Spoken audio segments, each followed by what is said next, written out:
welcome back to the Fermented World channel. Today we're brewing a mead, which is going to be a habanero, and we've got some mango pieces in here. So habanero and mango mead. It's a cross between a capsumel and a melomel, because capsumel is something that's got mead that's got chilies in, and a melomel is a mead that's got fruit in. So we're going to be using my standard amount of honey because we want a success rate of 100%. And the last couple that I've done where I've added more than 2 of these, I've added 3, and they just end up staying really, really sweet. Okay, granted, I don't have to back sweeten them, which is what I was aiming for, but they're too sweet for me, so I need to prat around with a couple more traditionals, just to make sure that I'm getting what I want to be doing before I start adding this and adding that. So anyway, first things first is we want half a litre of hot water, like so, because this will help us mix in the honey. And we're going to add 1,440 grams of honey, which if fully fermented out will give us around the 14 to 15%, which is perfect for me. I use the hot water, it just helps the honey mix in a lot quicker, or you'll be there forever, which is another reason why I wanted to try and get out of the habit of back sweetening, because it just takes forever, and those, 20 minutes later you're still mixing the honey in, because you can't do it aggressively, because you'll add oxygen. You add oxygen, you knacker the brew. You knacker the brew, you've wasted your ingredients and your time. So yeah, this is the way I do it, and that's the way I like it. Although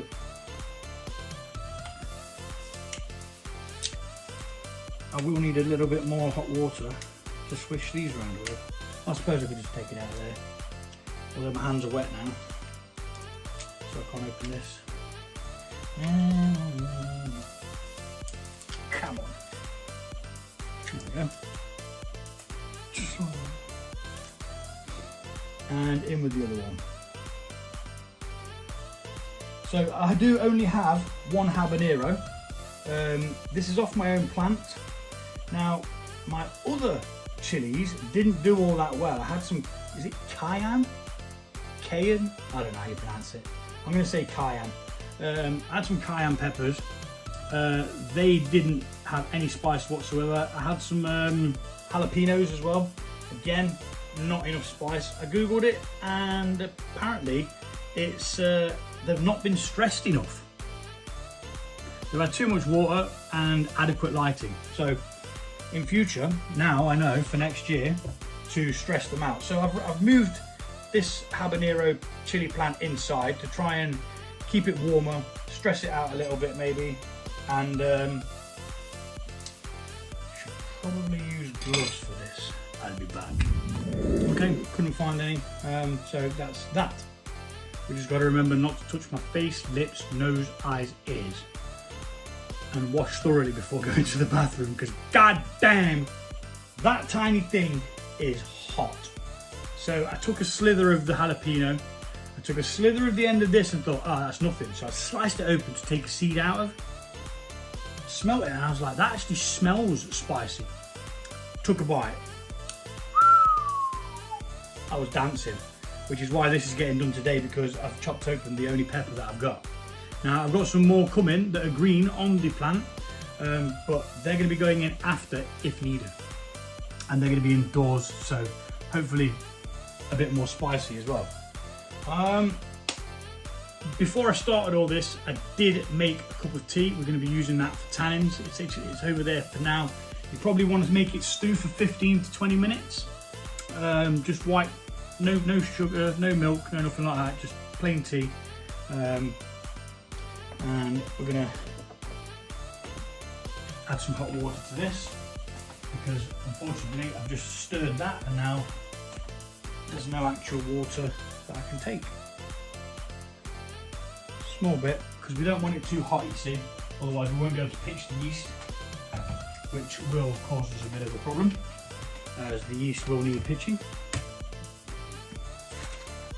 Just remember, when you do that with hot water, it pressurizes, so just make sure you release it each time and watch your hands, because obviously you just put hot water in there, so the plastic is going to be hot. And then we'll just tip that into there.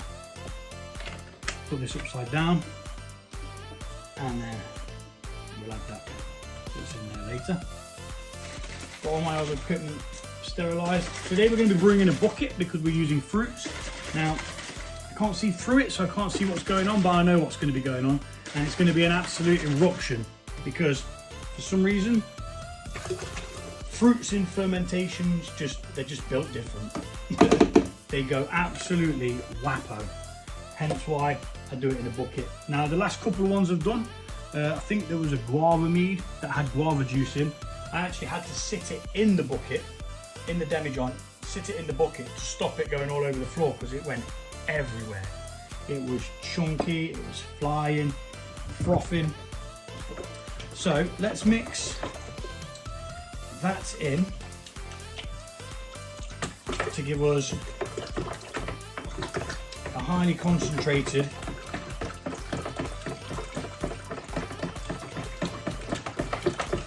liquid honey, watery honey. So it's currently at 36 degrees, so obviously we're not going to be adding the nutrients just yet. We're going to get this cup of tea though, which is still hot. It's been going in there for about 15-20 minutes.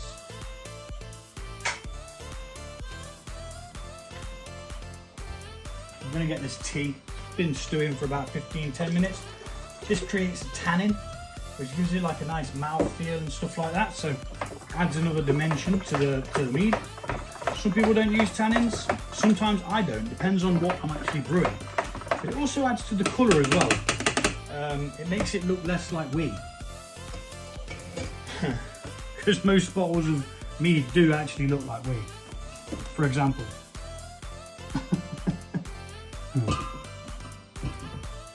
Right, anyway, stop blabbering. So we're going to fill this now up to the 4.5 litre mark, so I'll be back.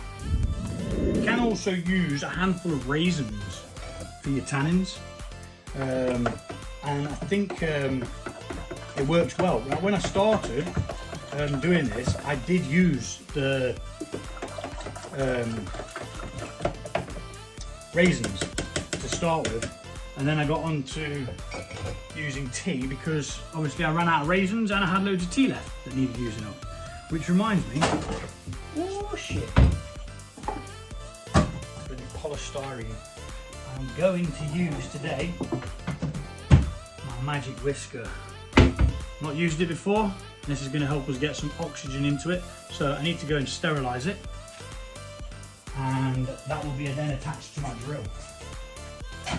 That can sit in the sanitising water for now, and like I said, I've never used it before, but I bought it for that specific purpose.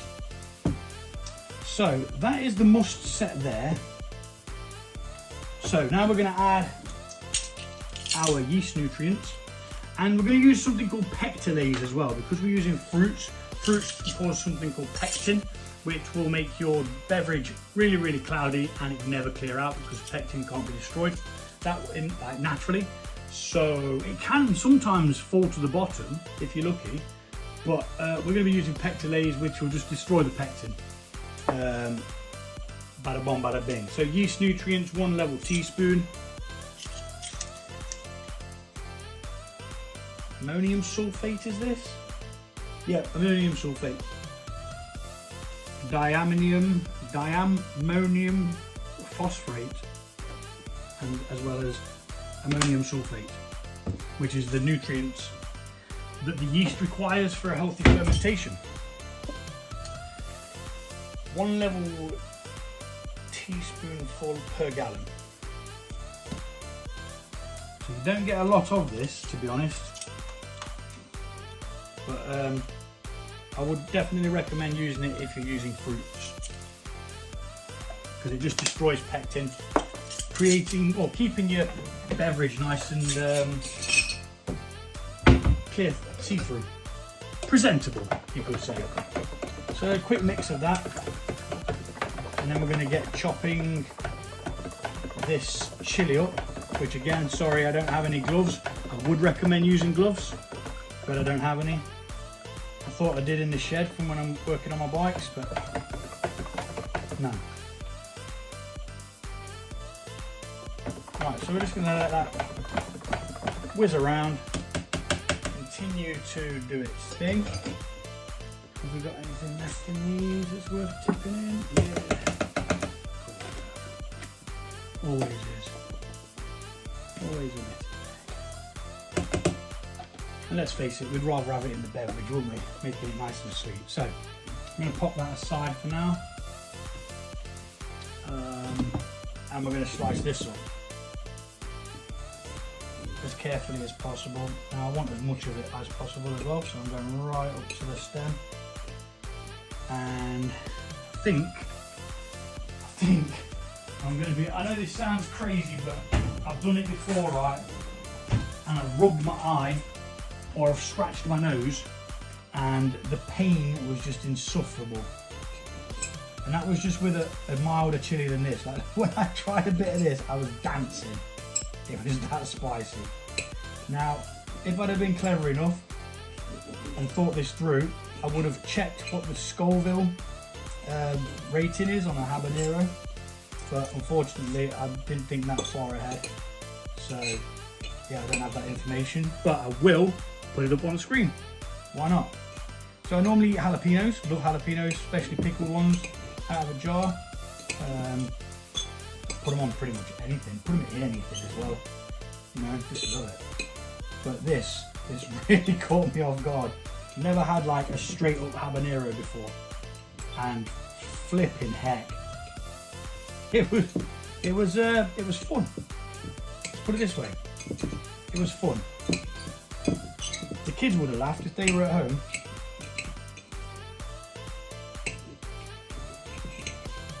This might be being overly cautious, but you know what, like I said, I'd rather not get it in my eyes or on my nose or anywhere else on my person.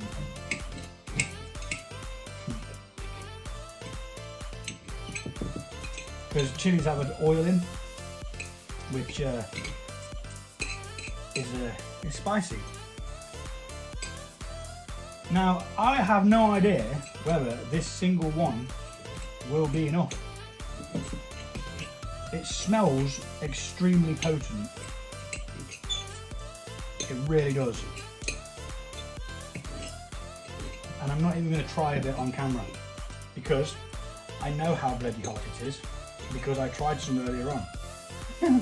Cut a small sliver off the bottom and I was like, oh, it doesn't taste like Coke. Oh Nelly, took a bigger bit. Regret.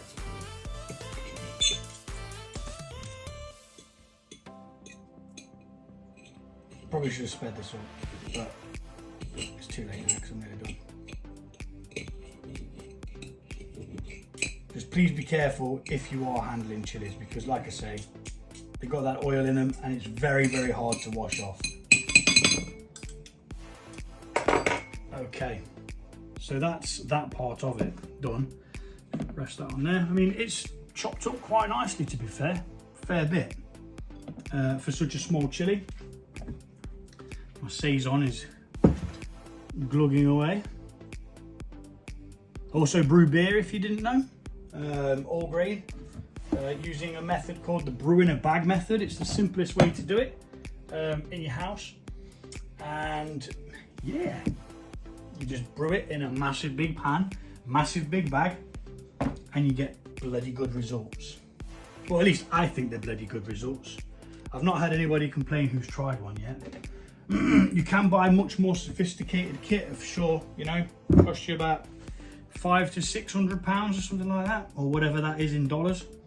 I don't have that kind of money, so I do it nice and cheap in a big pan with a big bag. Simplex. So the chili is going in along with the mango. Now bear in mind, this mango was frozen and thawed out, so its structure is going to be weak, which is always good when you're brewing, because the simple fact is when you freeze a fruit, it destroys the cell walls, which allows it to be fermented easier. It can get in there straight away, start doing its thang.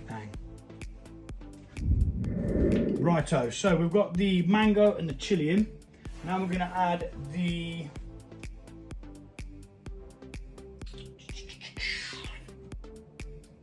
must. Must is just unfermented honey water basically. And again, the reason why I'm using the bucket is because fruits they're just built differently when it comes to fermenting. You know, they just go absolutely batshit crazy, foaming, frothing. And what happens is when you put them in one of these, right, in a demijohn, you have to excuse me, this one's not very clean. This is one of the newer ones I've acquired. I've washed it out a little bit, but I don't know what they were brewing in it because it's stained. It looks like a red wine maybe. Anyway, stop jabbering. You put all of your things into here. You fill it up to there, say, you put all of your fruit in. It sits in this small space stacked on top of each other. Thousands and thousands of bubbles start coming up from the bottom as it's fermenting. They then hit this fruit, pushing it upwards, slowly, and then forcing all the liquid out of the airlock, which isn't what you want because you end up losing your beverage. You can lose half a litre doing that easily. So we do it in a bucket. We use the amount that we want. So I want 4.5 litres. I do 4.5 litres so I'm guaranteed 4 litre bottles. Because half a litre you could lose a little bit to the fruit, a little bit while you're tasting it, you know, and all that jazz. So yeah, just make sure all the nutrients and everything are in there. A bit more moss. And quickly check the temperature. 24 we're okay, it's a bit warm, but it's within the parameters of the yeast. This yeast can ferment between 15 and 30 degrees. So we're now going to take, actually let's give it a good mix. That's what we want to do. Give it a good mix. In fact, while I'm mixing it with that, I'm going to sterilise my little jobby. I'll be back. Okay, so this just attaches onto the end of your drill. Like so. Let it bite.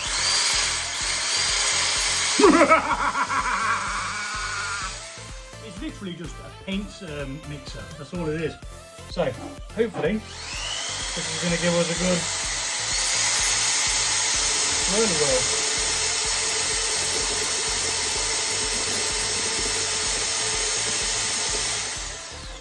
Oxygenated in seconds. Now I'm obviously going to have to do a little video of that to show you it. Because it's good.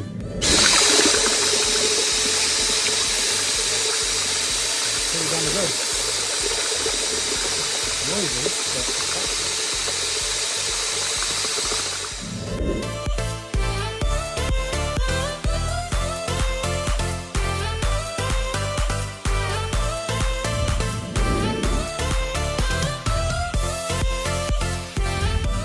so that's it, oxygenated. We don't need to do anything now.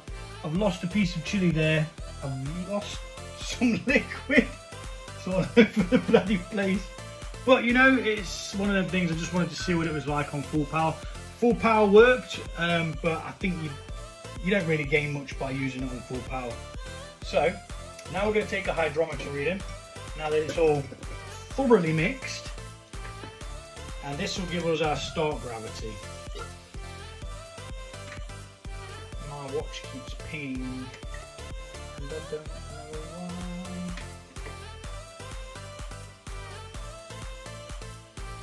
And what is our start gravity, Mr. Hydrometer?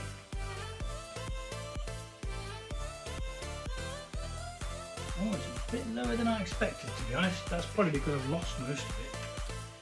Or is it because I actually used a bit of this honey the other day? So we are at 92.4. So we're going to make notes as well. Notes are very important. Oh my god, it's all over the window. Yeah, okay, setting 2. Don't use setting 2. Mango, habanero, started on the 26th, overnight, 23. I'll just write down the specific gravity now and I'll add the ingredients later. 1.094.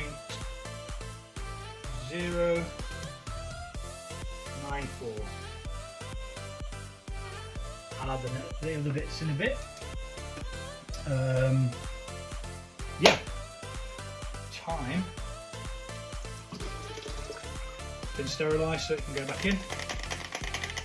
If it wasn't sterilised, it would not go back in. But I always sterilise my stuff, even with beers. Sterilise, sterilise, sterilise. You catch contamination, you have ruined all of your time, money, effort, and expectations. It's not worth it. So half a packet of yeast. I use Mangrove Jack's M05, which is a tolerance of 18%, which is nice and high. I like it, but I rarely let them go to 18%. I've had a couple that have gone there, but to be fair, they're a little bit at that. So, oh, I need to mix in my yeast. Do you know what? I'm not going to use the big mixer because I'll just lose all my yeast, and I don't know whether it'll damage the yeast. But we're going to mix that in, and that is pretty much it. We're going to let that do its thing. Check it in about a week. See what's happening. And that is as simple as making a mead is. Whether you're using more ingredients, less ingredients, it is as simple as throwing it all together. Don't let anybody make you think otherwise. You can do it. If you're watching this and you're thinking, oh, I might brew a mead, I don't know, do it. You will never look back from brewing your own beverages, I swear. And if you do, I will send you a bottle of mead. No, I won't. Right, so we're gonna lock this down. Like I say, the seals on these aren't all that good. These jugs, I won't mention the name of the company because I don't want to slander anyone, but just look out for buckets like this. Like I say, the seal, I mean, they don't let any oxygen in, but at a certain point they let some out, if that makes sense, which is why we use that extra seal and just make sure it's nice and snug. So, airlock on. I wasn't anticipating that. Probably should have put the airlock on beforehand, because now obviously I'm depressurising it. But it'll be alright, it's not a problem. We'll just soak the water up. It's on the outside so it won't cause any issues whatsoever. But what I will do is just crack it to re-stabilise the airlock, which, if I can, I'm going to find a little hat for, and if I can't, it's going to be one of these. But hopefully I'll find a hat. So I found one, but it doesn't fit because they're all bloody different sizes, of course. It fits well enough for me. It'll stop any flies getting in, and that's what matters. So there you have it. Habanero and mango mead. I'm going to get this labelled up, I'm going to write some notes, and we'll be back once we are ready to do the next step, which will probably be put it into secondary. So I do have another bag of mango in the freezer, which I will be using in secondary. Now, if my own habaneros are not ready, obviously I can't use them, so I will be putting some that I've bought from a supermarket or Amazon or something like that. But yeah, your packet of yeast can go back in the fridge. What you need to do is just seal it off. You can seal it with a bit of tape, or you can put an elastic band around it. Whichever one you've got will be fine. But it goes back in and it puts you back to sleep, and it'll be good for your next batch of mead. Be good for months in your fridge, be fine. Thanks for watching, and I'll see you all soon. Take it easy.